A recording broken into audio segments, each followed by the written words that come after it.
Good morning. I am back in the kitchen this morning, putting 2 more cakes in the oven to add to our baby shower range. And I just wanted to have a quick chat to you about getting your cake to rise.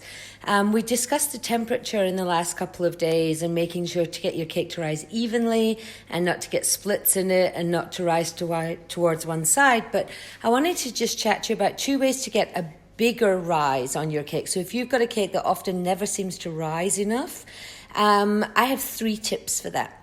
So the first tip that I would give you for getting your cake to give a decent size rise, and that decent size rise is really just below the tip of the box, not all the way to the sides, but you might get 5 or 6 centimeters rise on this cake.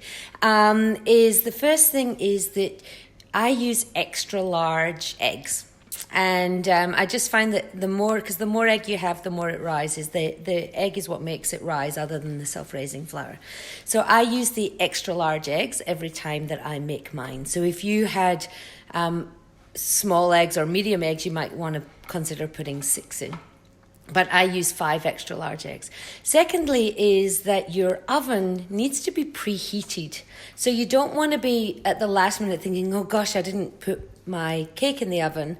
I didn't heat up the oven. You really want to make sure that your oven is heated up so that, because the rising happens in that first section before the skin forms on the top. So the other thing you want to do is make sure that your oven is preheated. And the third thing is about the texture of your cake mix as it changes as you beat it. So I have just made 2 cakes. So I've got one that the beating's not finished yet, and I've got one that I've finished. And I wanted to show you the difference between the 2 so that you can tell the moment at which it's you've beated it.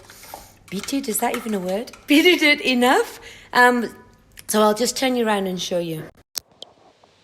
So this is the one that's already finished the beating. You can probably see it's it's got more air in it and it's more smoother.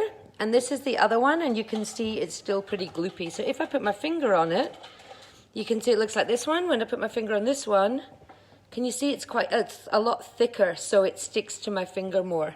Whereas this one's more liquidy. It kind of runs off my finger. You can maybe possibly even see the color change. This one's gone quite a bit lighter, because it's now mixed. So with that, what you want to do is mix it until you see the ingredients increase in volume. You'll kind of see it get bigger and fluffier.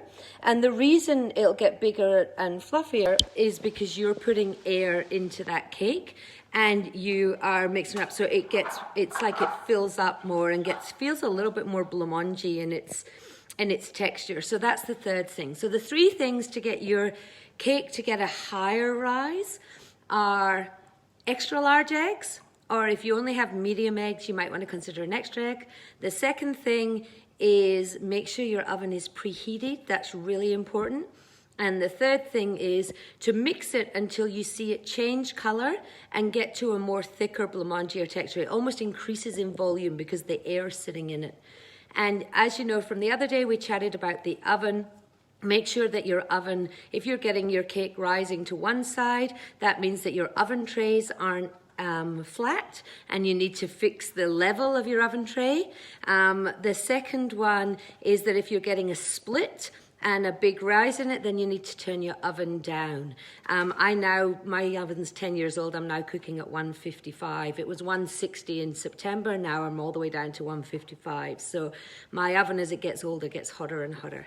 So I hope that helps for the morning. We've got 2 more kits coming out of the oven today that I'm excited to show you, another few baby animals. So hope you have a great day and hope that tip helps.